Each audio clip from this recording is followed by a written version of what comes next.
नमस्कार मंडळी. जर तुम्हाला या कथेचा आधीचा भाग आवडला असेल तर पुढचा भाग पाहण्यासाठी आमच्या चॅनलला सबस्क्राईब आणि लाईक करा. तसेच बेल आयकॉनवर प्रेस करा व अशा नवीन आणि रोमांचक कथा पाहण्यासाठी आमचे व्हिडिओज पाहत रहा. ऑफिसवाली लव्ह स्टोरी भाग 9.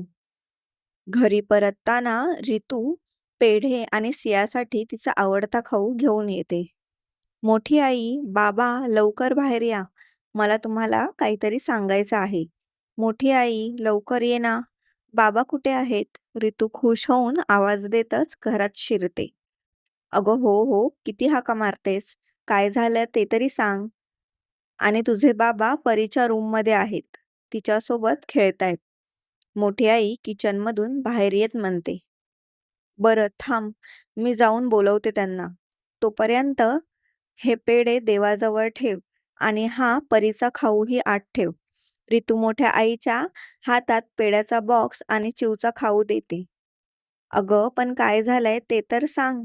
एवढ्या मोठ्याने हाका मारून बाहेर बोलावलं आणि आता काहीच न सांगता निघून जातेस. त्या तिला निघून जाताना बघत बोलतात. मी आलेच पटकन, बाबांना आणि चिवला बोलवून. तुम्हा दोघांनाही एकत्रच सांगते काय झालं ते. असं म्हणत ती तिच्या रूमकडे वळते. ही मुलगी पण ना, असं म्हणत त्या हातातल्या पिशव्या घेऊन किचनमध्ये जातात. तिने सांगितल्याप्रमाणे पेढ्यांचा बॉक्स देवासमोर ठेवतात. रितू बाबांना आणि चिवला घेऊन पटकन खाली येते. मोठी आई, तू कुठे गेली आता? रितू मोठ्याने आवाज देत विचारते. अगं आहे इथेच, देवाला पेढे दाखव बोललीस ना. मोठी आई देवघरातून बाहेर येत तिचा आवाज ऐकून म्हणते. हो, सॉरी सॉरी, ये इथे बस. म्हणत रितू त्या दोघांना सोफ्यावर बसवते आणि स्वतः खाली त्यांच्या पुढ्यात बसते. बाबा, आज ना ऑफिसमध्ये आमच्या डिपार्टमेंटमधल्या सगळ्या न्यू जॉईनीला कंपनीच्या मॅनेजमेंट टीम समोर आम्ही केलेल्या रिसर्चवर प्रेझेंटेशन द्यायला सांगितलं. म्हणजे आमच्या सरांनी रिसर्च करून तो डेटा त्यांना पाठवायला सांगितलेलं आणि सोबत त्यावर एक प्रेझेंटेशन बनवायलाही सांगितलं होतं. आणि ते मी आज आमच्या मॅनेजमेंट टीम समोर दिलं. त्यांना ते खूप आवडलं आणि माझा जो प्रोबेशन पिरियड होता 3 महिन्याचा, तो काढून त्यांनी मला परमनंट करून घेतलं. मी परमनंट झाले बाबा. ते माझं खूप कौतुक करत होते. ऋतू आनंदाने बाबांना आणि मोठ्या आईला सांगते.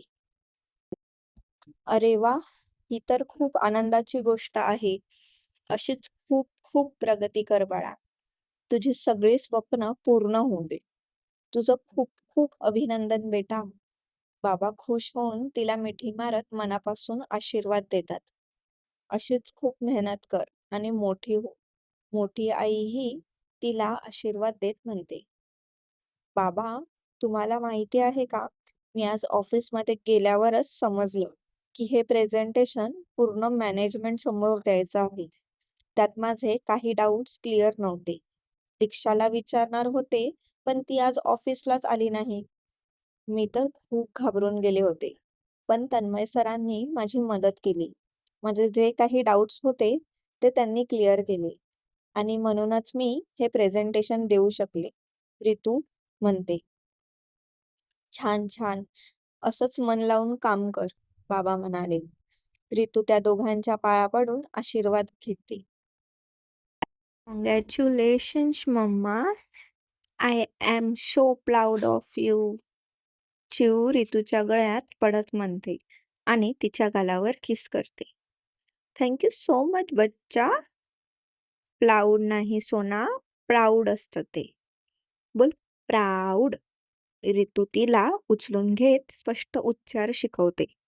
चिऊही तो शब्द तिच्यासोबत उच्चारायचा प्रयत्न करते.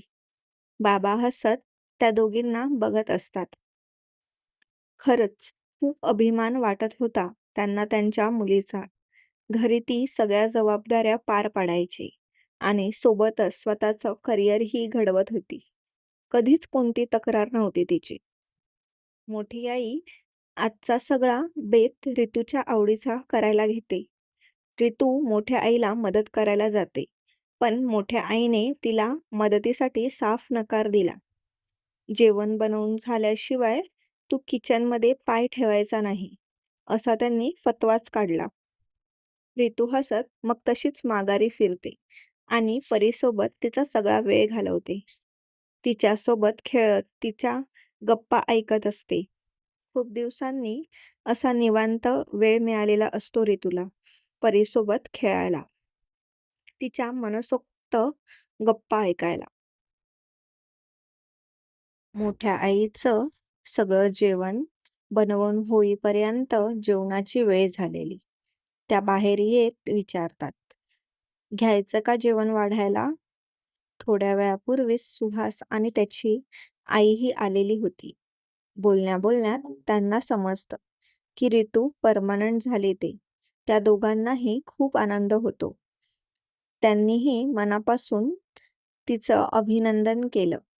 नंतर सगळे एकत्र जेवत गप्पा मारत बसलेले असतात. मोठी आई आणि सुहासची आई तर जुन्या मैत्रिणींसारख्या गप्पा मारत होत्या. दुसरीकडे चिऊ आणि सुहासची मस्ती चालू होती. रितू आणि बाबा मात्र त्या दोघींच्या गप्पा ऐकत असतात आणि मध्येच हो नाही करत प्रतिसाद देत होते. उद्या रविवार असल्याने सगळे निवांत होते. रात्री उशिरापर्यंत सुहास आणि त्याची आई रितूच्या घरी गप्पा मारत बसलेले होते. म्हणजे सुहास मोठी आई आणि त्याच्या आईच्या गप्पा ऐकत असतो. शेवटी कंटाळून सुहासच आईला म्हणतो, आई, उशीर झालाय, निघूया आता. नाहीतर त्यांच्या गप्पा काही लवकर संपणाऱ्यातल्या नव्हत्या हे समजून चुकलेला तो. मोठ्या आईला परत भेटण्याचं आश्वासन देऊन सुहासची आई त्यांचा निरोप घेते. रात्री परत एकदा मोठी आई रितूला आठवण करून देते, उद्या आपण माझ्या मैत्रिणीकडे जायचं आहे, लक्षात आहे ना? हो मोठी आई, जाऊया उद्या, लक्षात आहे माझ्या. पण किती वाजता जायचंय? कारण उद्या सियाचा कराटे क्लास आहे. आपण तिला तिथे सोडून मग पुढे जाऊया. तिचा 11:30चा क्लास आहे. तू त्यांना काही टायमिंग सांगितलं आहेस का? रितू चिवला थोपटत विचारते. अगं, तिने मला जेवायलाच ये म्हणून सांगितलंय. आपण सियाला सोडून तसंच जाऊया. पोहोचेपर्यंत 12:30 वाजतील ना आपल्याला. म्हणजे असं वाटू नये की फक्त जेवायला आलोय, मोठी आई म्हणते. हो चालेल, मग उद्या 11 वाजेपर्यंत निघूया, रितू म्हणते. हा ठीक आहे, त्या समाधानाने म्हणतात. दरवाजा बंद करून त्या जातच होत्या. गुड नाईट, रितू त्यांना आवाज देत म्हणते. शुभरात्री, त्या हसत हळूच दरवाजा लावून निघून जातात. दुसऱ्या दिवशी सकाळी रितू चिऊचं आवरून तिला नाश्त्यासाठी खाली घेऊन येते. ते चौघेही एकत्र नाश्ता करायला बसतात. थोड्याफार गप्पा करत ते नाश्ता करत असतात. नाश्ता करून झाल्यावर रितू चिऊला कराटे क्लाससाठी तयार करत असते.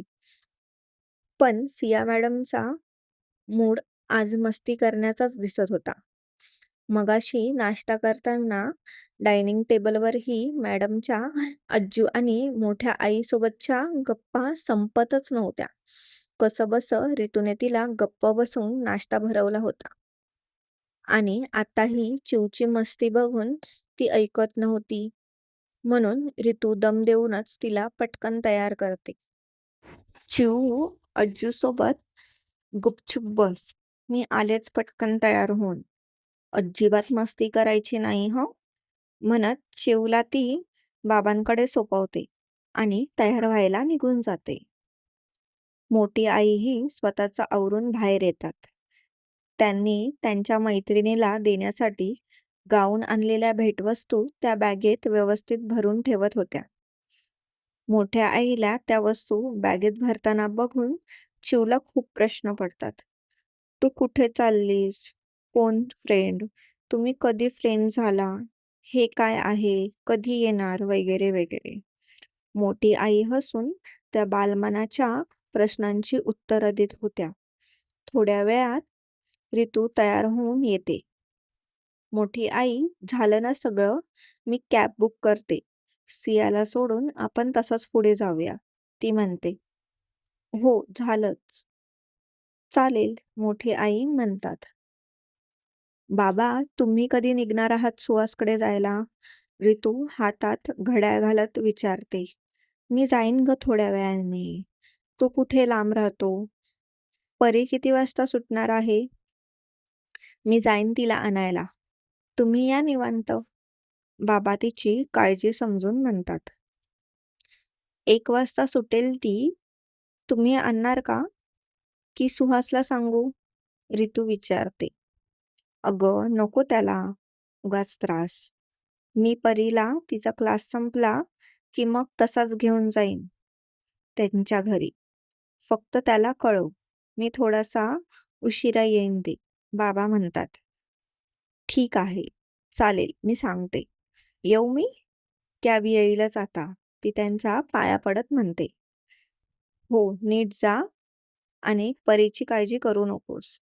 आईंना व्यवस्थित ने. हो, चला येते. चल मोठी आई. चला परी मॅडम, आज खूप मस्ती सुचते तुम्हाला. असं म्हणत तिचा हात धरून तिच्याशी बोलतच त्या निघतात. परी एक हात तोंडावर ठेवून खुदूखुदू हसत असते. त्यांची कॅब येते आणि त्या निघतात. रितूचं मध्ये मध्ये सियाला इन्स्ट्रक्शन्स देणं चालूच असतं, कंटाळून. ओहो मम्मा, किती बोलतेस तू? सिया कपाळावर आटी पाडत नापसंतीने म्हणते. सिया असं बोलल्यावर रितू तर तिच्याकडे शॉक लागल्यासारखी बघत असते. मोठी आई आणि कॅब ड्रायव्हर मात्र गालातल्या गालात हसत होते. Mamma, don't worry, I am big girl now. तूच बोलतेस नाही आणि तूच विसरतेस. सिया डोक्याला हात लावत बोलते. नाही देणार मी अज्जूला त्रास. पण माझ्यासाठी येताना खाऊ घेऊन ये, सिया ऑर्डर देत म्हणते. अगं रितू, नको एवढी काळजी करूस. ती म्हणतेय ना नाही देणार ती त्रास. ती खूप समजूतदार आहे ग. आणि आता ती मस्ती नाही करणार तर कोण करणार? तू उगाच टेन्शन घेतेस. माझी परी गुड गर्ल आहे, हो की नाही? हो, सिया क्यूटवाला फेस करत बोलते. रितू कायच बोलणार आता? मोठ्या आईनेच त्या चिमणीची बाजू जी घेतली होती, मग गप्पच बसते बिचारी. अर्ध्या तासाने त्यांची कॅब एका मोठ्या बंगल्याच्या बाहेर येऊन थांबते. मॅडम, तुमचं डेस्टिनेशन आलं, ड्रायव्हर म्हणतो. रितू आणि मोठी आई कॅबमधून खाली उतरतात. रितू समोर बघते तर खूप मोठा बंगला होता, अगदी मूव्हीजमध्ये दाखवतात तसा. तिचं लक्ष बंगल्याच्या बाहेर असलेल्या नेमप्लेटवर जातं. नेमप्लेटवर गोल्डन कलरच्या मोठ्या अक्षरात वैजयंती हे नाव दिमागदारपणे झळकत होतं. मोठी आई आणि ती पुढे होत गेटजवळ जातात. आमची स्टोरी आवडत असल्यास स्टोरीला लाईक आणि कमेंट नक्की करा. तसेच अशा नवीन आणि रोमांचक कथा ऐकण्यासाठी आमच्या चॅनलला सबस्क्राईब करायला विसरू नका. थँक्यू.